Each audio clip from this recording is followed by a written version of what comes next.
And then yesterday, we had the killing of Charlie Kirk. And Charlie Kirk has spoken in this room a couple of times. And he is for those who don't know, he started university when he was 18, like many of you, most of you. And, he really wanted to be involved and be active. And when he got to the university, and I met Charlie Kirk when he was here the first time,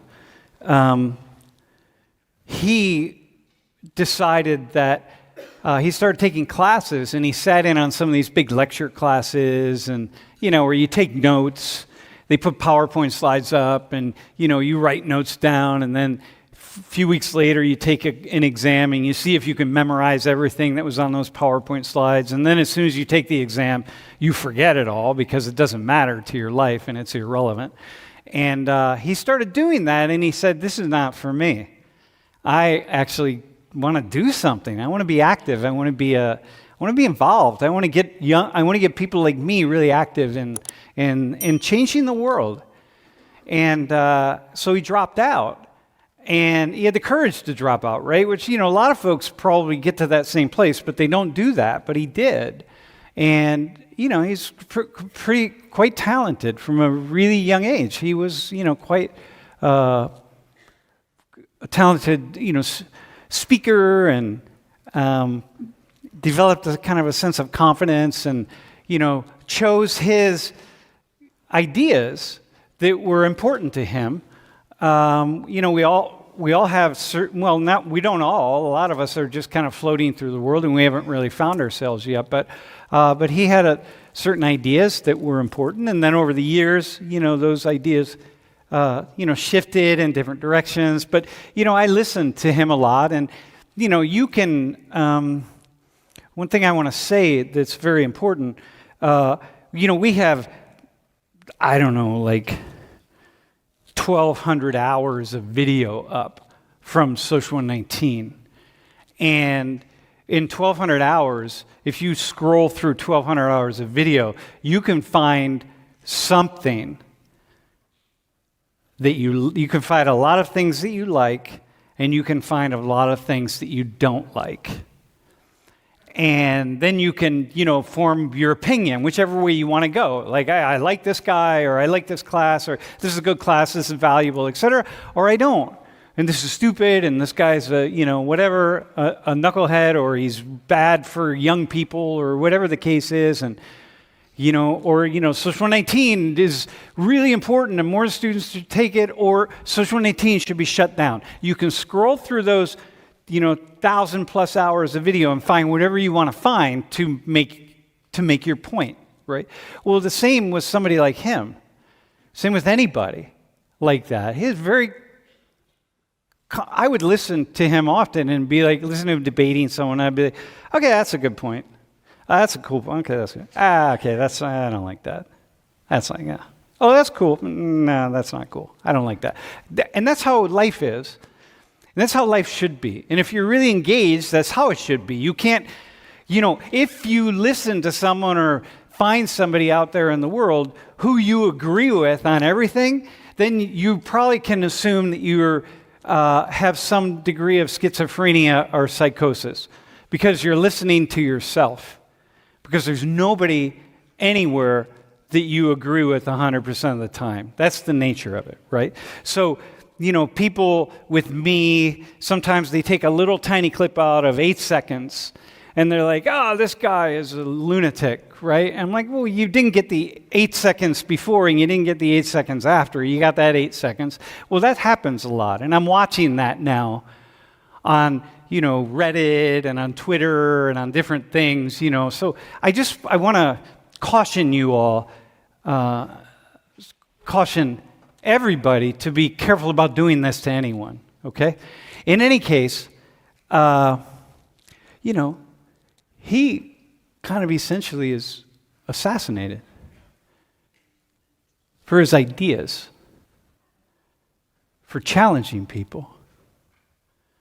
And like, whoa.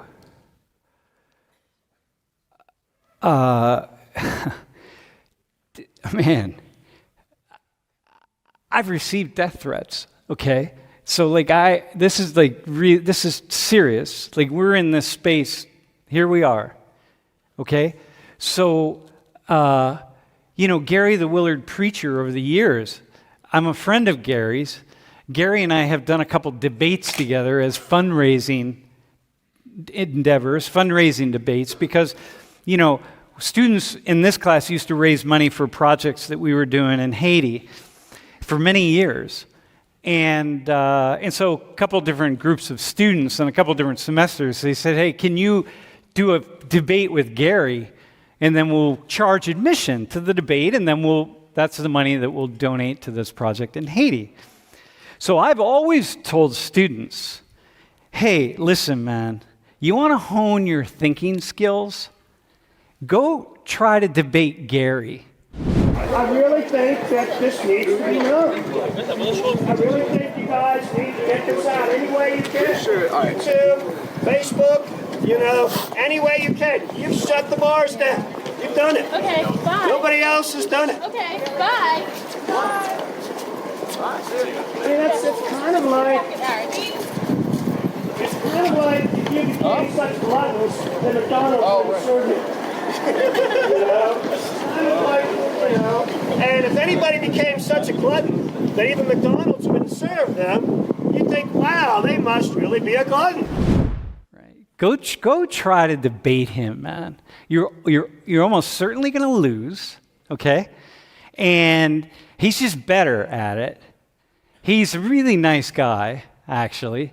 And the debates that he and I did, it wasn't so much a debate, really. And what it was I knew Gary, and I know that sometimes, he says things to get people's attention. So this is what you do when you walk past Gary, like this. He's talking and you're walking, right? But here's what you do when Gary says something that's really like, boom, something that's like that, a little bit controversial, something you're walking along and you go like, what did he just say? Right? And that means you've stopped. And that means now you're going to listen. And so that means Gary's going to start. And then someone's going to start debating him. And then now you've done what we're supposed to be doing at universities, which is engaging and thinking and debating and like, okay, that's good. And you can say, oh yeah, but he says things that are insensitive or whatever.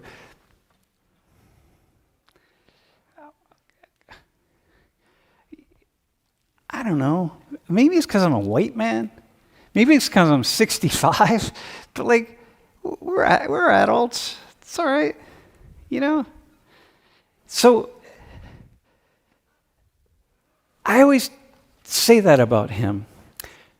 And when Charlie came to Penn State, I said the same thing. People would say, oh, this guy, God, either they love him or they're going to go try to protest. And I'm like, what are you going to protest? What are you protesting? Ideas? Like, what are you actually protesting? Come on, man. Instead of protesting, what you do is go and debate him. A campus divided. Protesters on Penn State's hub lawn shouting at Charlie Kirk, calling the conservative media personality racist and transphobic in a statement posted online by the protest organizers, the Student Committee for Defense Solidarity. Micah Chandler, president of Turning Point USA's Penn State chapter, says the chants have no validity. Just because Charlie Kirk has a more conservative point of view, I would say it's not racist or homophobic. It's just pro-America and putting Americans first. And I think that just calling one whole side of the political spectrum racist is just reductive and unnecessary. Kirk only spoke for a few minutes before joining the crowd to take pictures and sign everything from a Zing container to a chicken sandwich.